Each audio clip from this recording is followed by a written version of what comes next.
আসসালামু আলাইকুম। আমি নোহান কবির সরকার। তো আজকে আমি তোমাদের যে টপিকটা নিয়ে আলোচনা করবো সেটা হলো কুয়ার ম্যাথস। অনেক ইম্পর্টেন্ট একটা টপিক ক্লাস 9, 10 এবং কলেজের জন্যই। আমরা সরাসরি কথা না বাড়িয়ে ম্যাথে চলে যাই। ধরো এটা একটা কুয়া। আচ্ছা, এই কুয়ার দৈর্ঘ্য দেওয়া আছে 10 মিটার, আর ব্যাসার্ধ দেওয়া আছে আর সমান সমান 1 মিটার। সো তোমাকে বলা হলো যে এই সম্পূর্ণ কুয়াটাকে খালি করতে তোমার কি পরিমাণ কাজ করতে হবে। সো আমরা এটা কেমনে করি, জাস্ট সিম্পলি এমজিএইচ করে ফেলি, তাই না? এম কি? এম হলো এখানে পানির ভর, জি কি অভিকর্ষজ ত্বরণ, আর এইচ কি আমরা সবাই 10 বসাই। সবাই বলতে না, মানে অনেকেই ভুলটা করে 10 বসায়। এই 10টা হলো রং, ভুল। কেন ভুল? চিন্তা করো, এই কুয়ার মধ্যে অসংখ্য পানির ড্রপলেট আছে, অসংখ্য পানির অণু আছে। তো ধরো এখানে একটা ওয়াটার ড্রপলেট আছে, আবার এখানে একটা পানির কণা আছে। তো চিন্তা করো, এই পানির কণাটা কিন্তু অলরেডি উপরে, এই পানির কণাটা অলরেডি উপরে সারফেসে আছে। সো এটাকে বের করার জন্য তোমার কোনো দূরত্ব অতিক্রম করতে হবে না। বাট এই ওয়াটার ড্রপলেটটা, এটাকে তোমার সরাতে কিন্তু পুরাটা পথ অতিক্রম করতে হচ্ছে। এইচ সমান সমান 10। তো দেখো, চিন্তা করো, এখানে অসংখ্য ওয়াটার ড্রপলেট আছে, এখানে আছে, এখানে আছে, এখানে আছে, এখানে আছে। কোনোটাকে সরাতে 3 মিটার, কোনোটাকে সরাতে 4 মিটার, কোনোটাকে সরাতে 7 মিটার উচ্চতা অতিক্রম করতে হচ্ছে। তো এক একটা পানির কণার জন্য এইচ এর মান এক একটা। এখন তুমি কি করবা? প্রত্যেকটা কণার জন্য এইচ এর মান বের করা সবগুলো যোগ করবা? মোটেও না।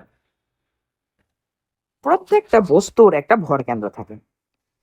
ধরো এটা একটা সুষম বস্তু, তার একটা ভর কেন্দ্র আছে, এখানে মিডিল পয়েন্ট। যদি তুমি ভর কেন্দ্রটাকে সরাও,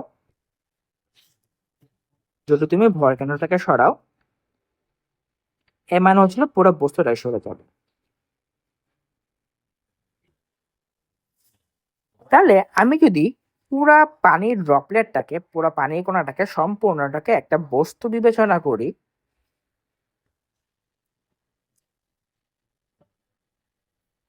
তাহলে আমি যদি এই বস্তুটাকে এইখানে নেওয়া যায়, মানে এই ভর কেন্দ্রটাকে এইখানে স্থানান্তর করি, তার মানে কিন্তু আমার সম্পূর্ণ পানি বের হয়ে গেছে।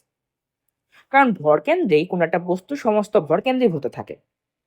তাহলে আমার জাস্ট ভর কেন্দ্রর কি পরিমাণ সরণ ঘটছে এইটা বিবেচনা করলেই হইতেছে। তো এইচ এর মান এখন থেকে কি বলবা? ভর কেন্দ্রের সরণ। এমজিএইচ এর এইচ কি?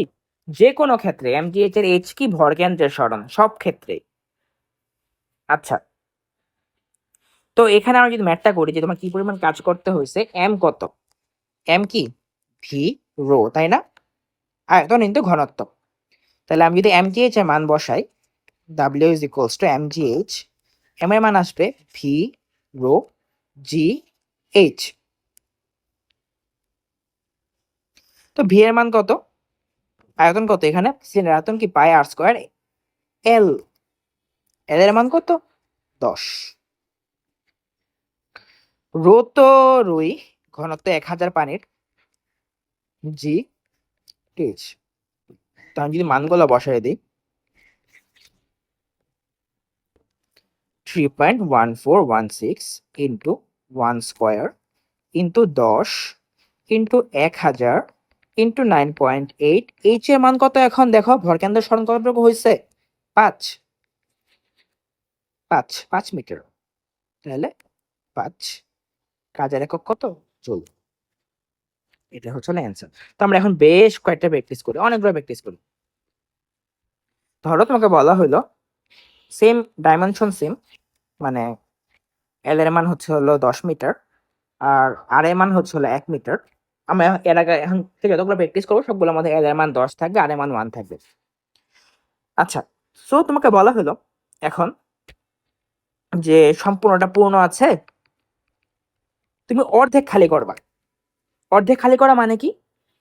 অর্ধেকটা পানিকে তুমি সরায় দিবা, এতটুকু পানিকে তুমি সরায় দিবে। তাহলে এতটুকু পানি ভর কেন্দ্র কোথায় আছে? একেবারে মিডিল পয়েন্টে এই ভরকেন্দ্রটাকে তুমি এইখানে নিয়ে আসবা। তাহলে ভরকেন্দ্রের সরণ কতটুকু হবে? এরটুক যদি 5 হয় তাহলে এরটুক হবে 2.5। তাহলে এখন এইচ এর মান কত হবে? 2.5। তাহলে তোমাকে যদি বলে ডাব্লিউ সমান সমান কত, মানে কি পরিমাণ কাজ করতে হবে যদি অর্ধেকটা পানি খালি করতে চাও, mgh, দয়া করে এখন এম এর মান ভিরও বসায় না। আগের ম্যাথে আমার সম্পূর্ণ পানিটাকে সরাইতে হয়েছে, তাই এম এর মান ভিরও হয়েছে, কিন্তু এখন তো আমার অর্ধেক পানি সরাইতে হবে, তাই এম এর মান হবে ভি রো বাই 2। এম এর মান কি? V rho by 2, so into G into H. So M কি ডাব্লিউ, আর কি ডাব্লিউ সমান V rho by 2 into G into H. আর এখানে এইচ এর মান হলো তোমার আছে 2.5 মিটার। সো মান ক্যালকুলেশন করে বসায় দিও। আরো প্র্যাকটিস করি। এইবার হলো কুয়ার অর্ধেকটা পানি খালি আছে, অর্ধেকটা পূর্ণ আছে। তোমাকে বলা হলো কুয়াটা খালি করতে। তাহলে তুমি চিন্তা করো, পানি কিন্তু এখন জাস্ট এইটুক। তাহলে এতটুকু পানিকে তুমি, ভরকেন্দ্রটা এখানে আছে, ভরকেন্দ্রকে এইখানে নিতে হবে। তাহলে ভরকেন্দ্রের সরণ এখন কতটুকু হবে? এতটুকু হলো 5, আর এতটুকু হচ্ছে 2.5। এখন এইচ এর মান আসছে আমার 7.5। মানে প্রশ্নটা এমন যে অর্ধেকটা পূর্ণ আছে, তোমাকে সবটা খালি করতে বলছে। এইচ এর মান 7.5। তাহলে এখন তোমার ডাব্লিউ সমান সমান কত হবে?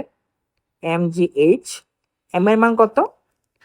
ভি রো বাই 2, জি এর মান তো জি, আর এইচ এর মান কত? 7.5। আচ্ছা, আর প্র্যাকটিস করি আমরা।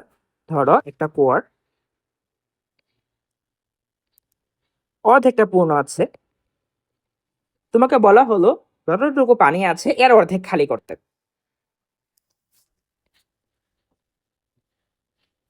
যতটুকু পানি আছে, আমার হাতে লেখা দেখে ভয় পায় না।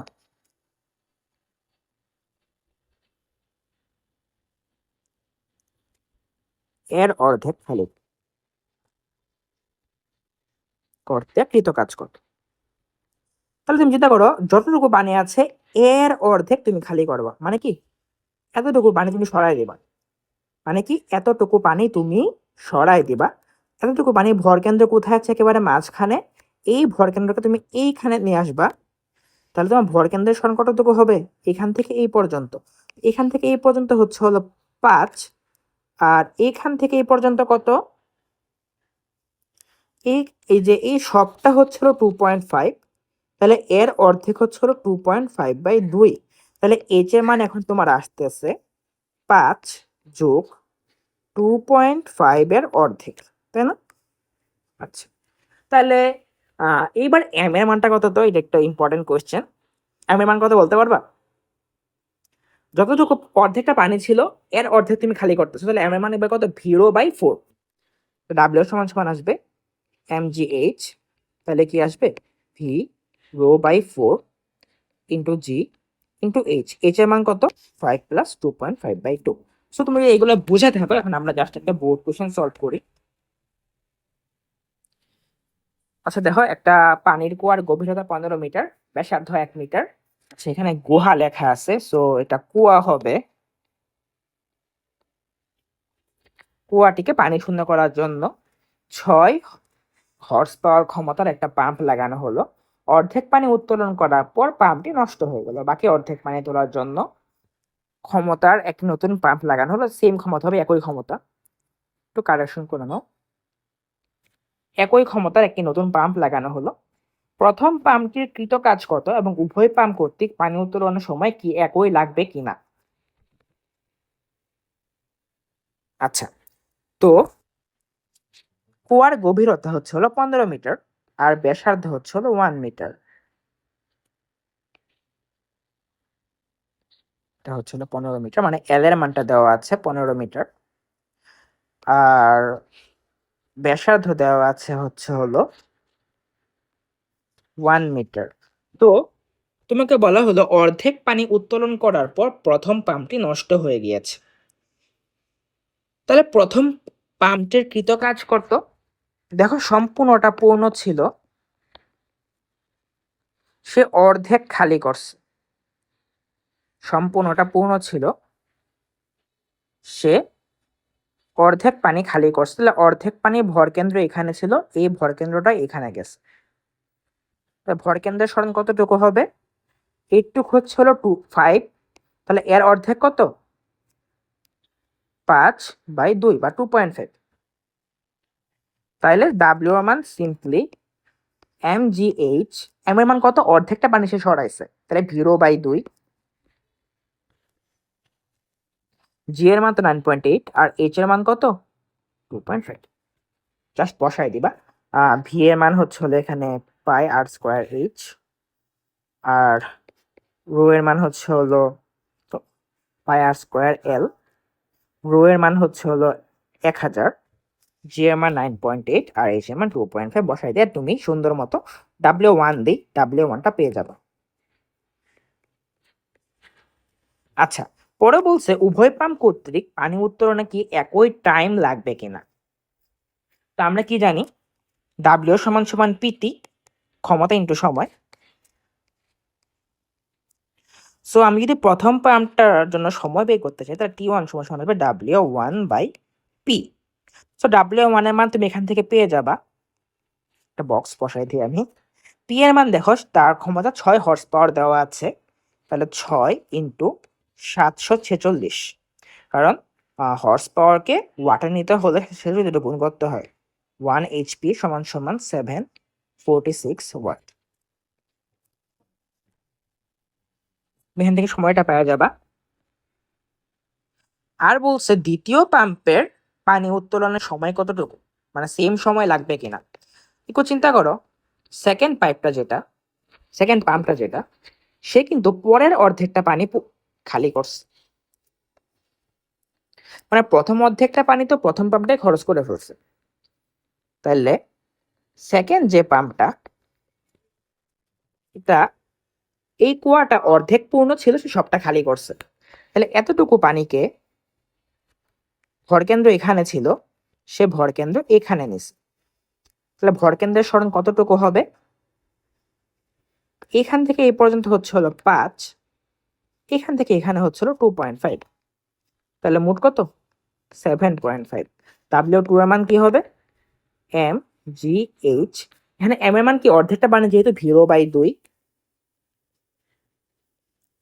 আর h এর মান কত? 7.5। এখান থেকে W2 পেয়ে যাবা। আর সময় কি? T2 সমান সমান কি? W2/P, দুটা ক্ষমতা সেম, সো P এর মান এখানে 6 ওয়াট, 6 হর্স পাওয়ার। তাহলে এখন তুমি দেখবা T1 আর T2 সমান হয় কিনা। ওকে, সো এই অঙ্কের অ্যান্সারটা তুমি নিজে করে আমাকে জমা দিবা, আমাদের কমেন্ট সেকশনে লিখবা, আর আমাদের গ্রুপ তো আছে, এখানে গ্রুপেও দিবা। আর আরো দুটা কোশ্চেন এখানে তোমরা একটু স্ক্রিনশট নিয়ে নাও।